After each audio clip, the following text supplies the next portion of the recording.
Sukkah. In the Rambam, it's Perik Daled because it's a continuation of other parokim from before. We start off with Halacha Aleph. Shiur Sukkah. The shiur of a Sukkah. We'll go down to the Peirush. Shiur Sukkah. The height should not be less than 10 tefachim and not more than 20 amas. And its width is not less than 7 tefachim, on 7 tefachim. And he can add the width as much as he wants. There's no limit to it. If it was more or less than 10 tefachim, or it was longer or shorter, longer or wider than or less than 7 tefachim, or was higher from Amo, even a little bit, it's possible. The Magen Mishnah cites the Mishnah Sukkah, what's more than 20 amas high is psula. Yehuda's machshir. What's not high, 10 tefachim, it doesn't have 3 walls, it's psula. The halacha is like the Tanakama, and the measurement of the width is the machlokes in the Gemara.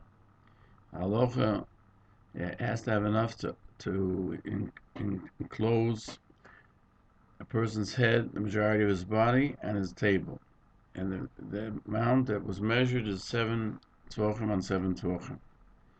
The Yerushalmi and the Bavli, they explain that the head and the majority of his body, they are 6 tefachim, and the table itself is 1 tefach. So you have 7 tefachim. If it was more than 20 amas, even by a little bit, it's possible. The Magen Mishnah cites the Mishnah in Sukkah. In the Gemara, there is an opinion that if the walls reach the schach, it's kosher, even above 20 amas. And those are of the opinion that if it's wider, more than Zayin Tvochim, it's kosher, even if it's more than 20 amas. But the Riv is the opinion that every sukkah that's above 20 amas is possible, like the Rambam. So that even if the walls reach to the top, and that brings the eye up to the top, we still paskin above 20 amas, it's possible. The Malam Yasram Psula, the Magen Mishnah explains that the hole, in other words, the hollow within the building is 20 amas. We're not talking about the schach itself, how wide the schach is. If there's no opening more than 20 amas, just that the thickness of the schach causes it's kosher, like Rova, the Halal Sukkah. And also in Halacha Yud Gimel, he also says if the ear was above 20 amas, it's possible. But if it's 20 amas, it's kosher. Now the shiur of the Sukkah is not less than Yud Tvochim, not more than 20 amas. Rabbeinu Menoach brings that there's those who say which is higher, because their text was the shiur of the Sukkah, which is high, with the letter Vav between the bays to the hay, and they were questioning why it says Gevoha, Eloi Goivho, meaning its height rather than how high it is. And they explain that since in the width it says Roichvo, its width, therefore they added a hay to the word Gevoya in order to explain the height issue, that it means the height of the sukkah. Rabbeinu Menoach is of the opinion, the Gemara should have said, the shiur sukkah, which is higher or less than Yud Tvochim, and the rochva, the width of it cannot be less than 7 on 7. Therefore, he explains that the Rambam, in his clarity of language, used the lotion of the Pasuk in Shmuel. V'yim Hashem al Shmuel al Talbot al Mareu vel Gvoya Kamoso. Do not look at his height, or what his outer looks to choose the king. Also, the lotion of Rambam is shiur Sukkah Gvoya, the Mampikei. That means like goiva. That means the height of it. Thus we see, turn the page, that when you add a hey at the beginning of the word, you say goiva, and not like the Novi says gavoya kamosoi. You say goiva. But from the Novi we learn that Loshen HaKodesh you say gavoya. When the Rambam writes gavoya, it means its height. Rabbeinu Manoach praises the Rambam from that because the language of a person, you can tell if he's a Talmud Chochem. And this proves that the Rambam was a Talmud Chochem, as if it was necessary to prove it elsewhere, but that's what he says. He brings him out Halacha in Mezuzah. There are Yud Tanoim to obligate a house with the Mezuzah. And one of them is it has to be high at least 10 tefachim. The doorway has to be high 10 tefachim. And there too, he uses the lotion gavoya, not goiva, which would be height, but rather gavoya. And there, it doesn't mean that it should be high, because in the adjective is usually written in Hebrew. The adjective is written the opposite of English, and therefore he's writing a great man rather than man great, which would be Hebrew. That's not the way it works in Lashon HaKodesh. Therefore, it means the height of the gate, and so we find Hilchos Erevin. It should be high. The break, the height of his stature. In Hilchos Shabbos we find by the kaira, the piece of wood which extends across the mavui, or on the side of the mavui, it should be high, if it's less than 10 tefachim high. Now, we go further. He says, shiur Sukkah ein bos mi tefachim. The height of a sukkah, the internal height, cannot be less than 10 tefachim. Rabbeinu Manoach maybe cites Rashi in Sukkah Beis that the sukkah is called a name of the schach. That's why it's called sukkah. The Gemara says that schach is only what you put on on a hollow within it, which has 10 tefachim, because you learn from what it says by the kruvim. The kruvim were on the Aron. The cherubs were on the Aron, and they were covering with their wings on the kapiris, on the upper cover of the Aron. And the Aron was 9 tefachim high, because it says, and an amma and a half was its height. And an amma is 12 tefachim. Another half an amma is 3 tefachim. Thus we have 9 tefachim. The width of the cover within which, in the Aron, you have the luches. The width of it was a tefach, as it says, the face of the kapiris. And we know that no face is less than a tefach. We find in Psochim that the width of Lechem HaPonim was a tefach, because he has a ponim. And ponim, the Peirush means a tefach. In Psochim we learned it from the Lechem HaPonim, which was a tefach, because it's called Lechem HaPonim, which has a face. And that has to be at least a tefach. Thus we see that it was the wings of the chuvim were above 10 tefachim. And we see they were soichech, they sheltered, or they covered. We find this too in Sukkah Hamad Beis. But the Gemara says, according to Rabbi Yehuda, the Aron was only 8.5 high. And Machon Nesher HaGadol, we learned that Sukkah has to be 10 tefachim. Rashi says, shiur, hatzitzin, and machitzin, Halacha Moshe Sinai. According to Rae Gann, Halacha Moshe is said only by Hilchos good, V'loved, V'doif, and Akumah, as we'll see.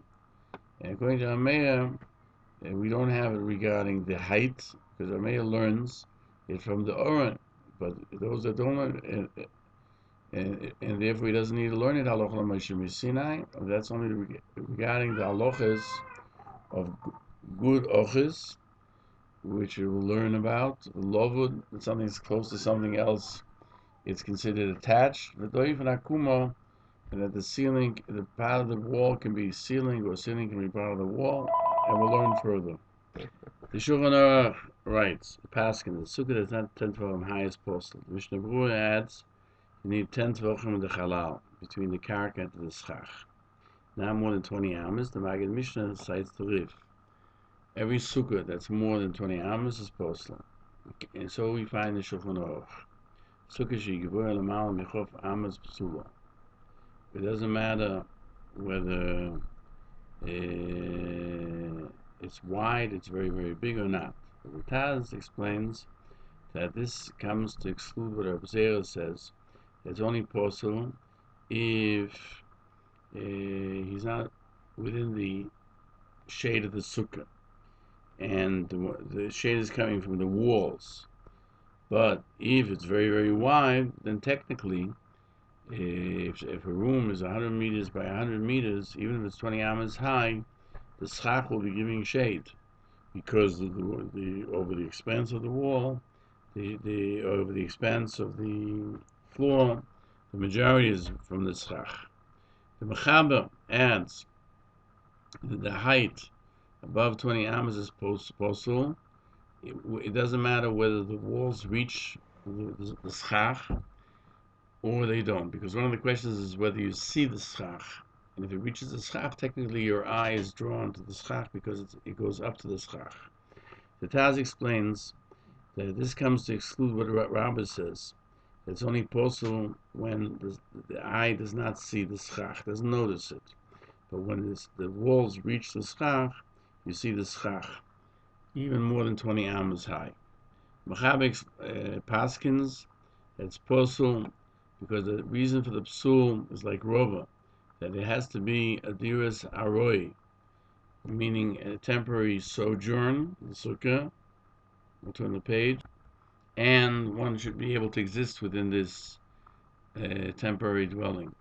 Above 20 amas, it has to be a permanent dwelling, and therefore above 20, it's always possible. Less than 20, even though may make it a temporary and strong, it's still kosher, even though it's a permanent building.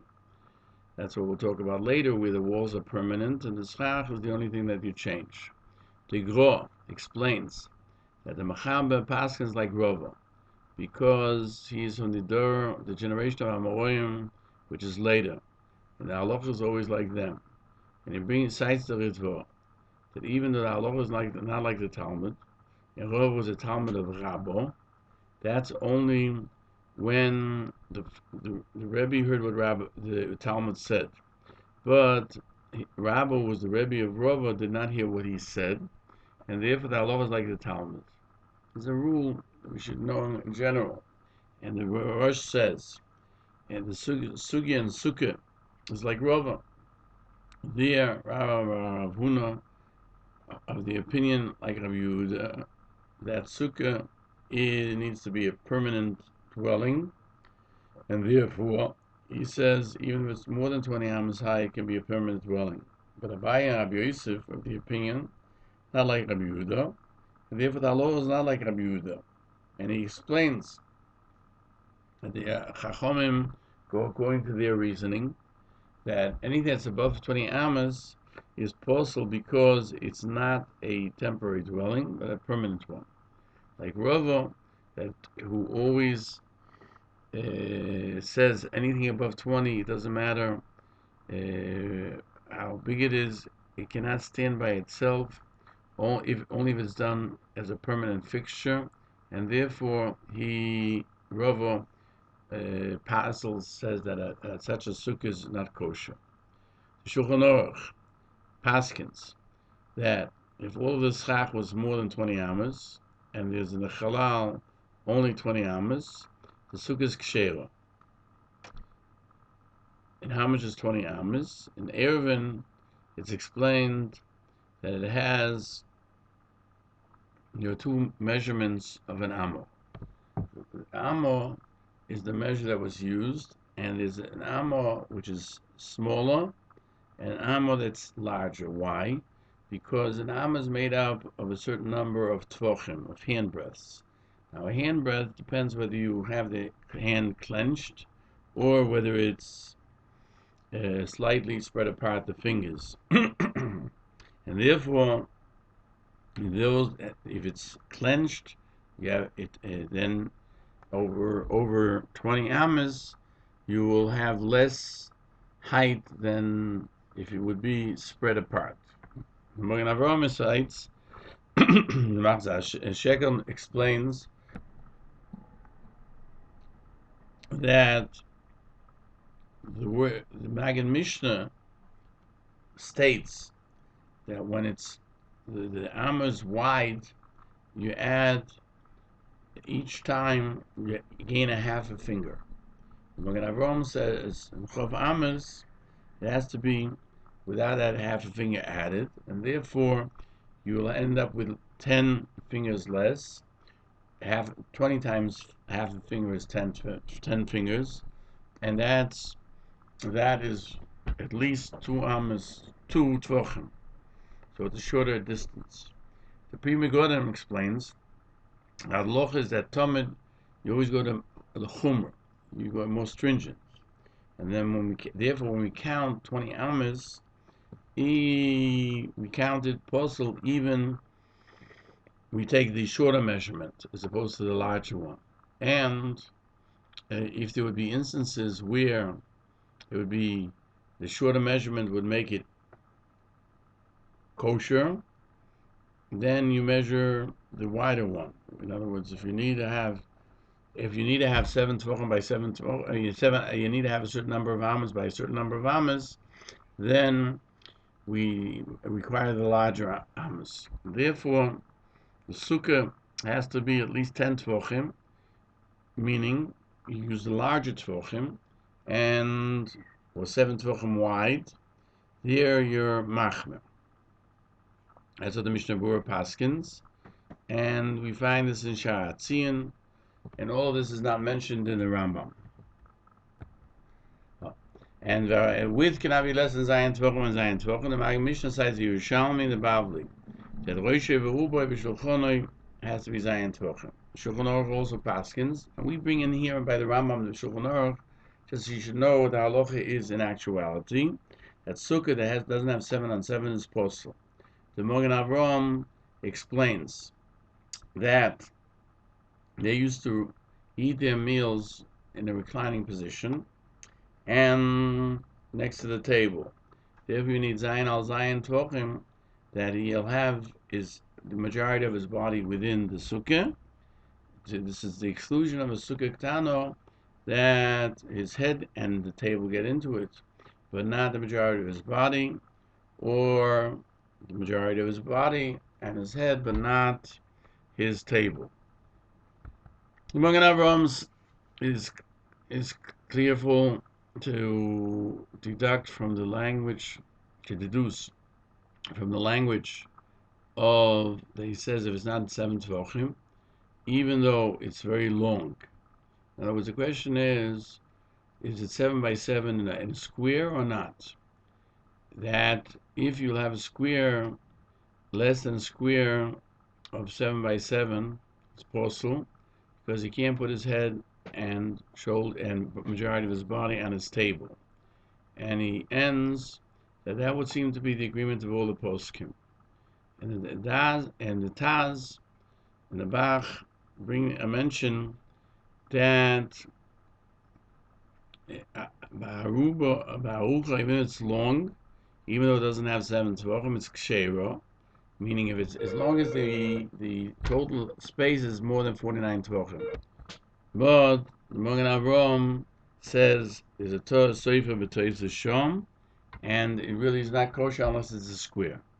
The Taz judges at length in what the Bach says, and at the end he agrees with the Mishnah Berurah.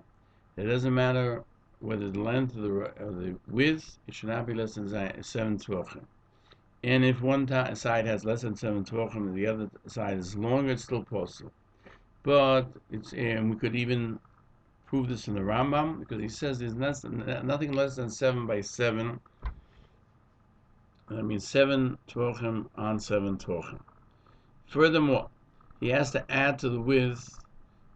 He's permitted to add as much as he wants. My Mishnah doesn't bring a source for this, but all the poskim agree with it. Like we find in Shulchan Aruch. Now, as to how large it is, there's no shiur when we go up in the higher levels. The Be'er HaGoylo cites the source for this in the Rambam, but the Gro cites the Gemara in Sukkah, called Ezra Yisrael Yeshu Basukkos. That would seem to be that one sukkah all of Klal Yisrael could eat, so it would have to be more than just 7 by 7. It would have to be quite large, and therefore it's permitted to be kosher because of even if it's very, very large. The Mishnah Berurah cites the Bach, who asked Halachos Kirova that a sukkah has to be a temporary place. Why? If it's very, very long, it's not going to stand up. If it's not built strongly, how can you say it's a temporary dwelling? And he answers, you can do it from mechitzas aroy, like we do here in Israel, panels, panelim, which are panels of wood which you stick together one after the other, and then I guess each section of the schach would just have on top of it you make each section within the sukkah to hold up the schach, but the walls don't have to be holding up the schach. One has to point out that the Rambam doubles up his language. First he says the measurement of the sukkah, the height, should not be less than 2 tvachim, not more than 20 amas, and the width not less than 7, and he can add as much as he wants. And then he goes ahead and he mentions if it was less than this or higher, it's possible. Whereas in Halacha Beis, he states the din only once. Regarding what? It needs only needs 3 walls. He doesn't say it needs 3 walls, and if it doesn't have it, it's not good. And we find Loshen Shulchan Aruch that sukkah which is above 20 amas is possible, and he doesn't write first that it has to be yud tvachim. And then the Hemshech he writes sukkah she'ein bo zayin psula, and he doesn't bring the shiur. So the question is why the Rambam here bothered to add words when he's usually so careful about every word that he says. We don't have an answer for that, but Baruch Hashem, we start Sukkah, we should be able to sit in the Sukkah's Oroi Shel Levios.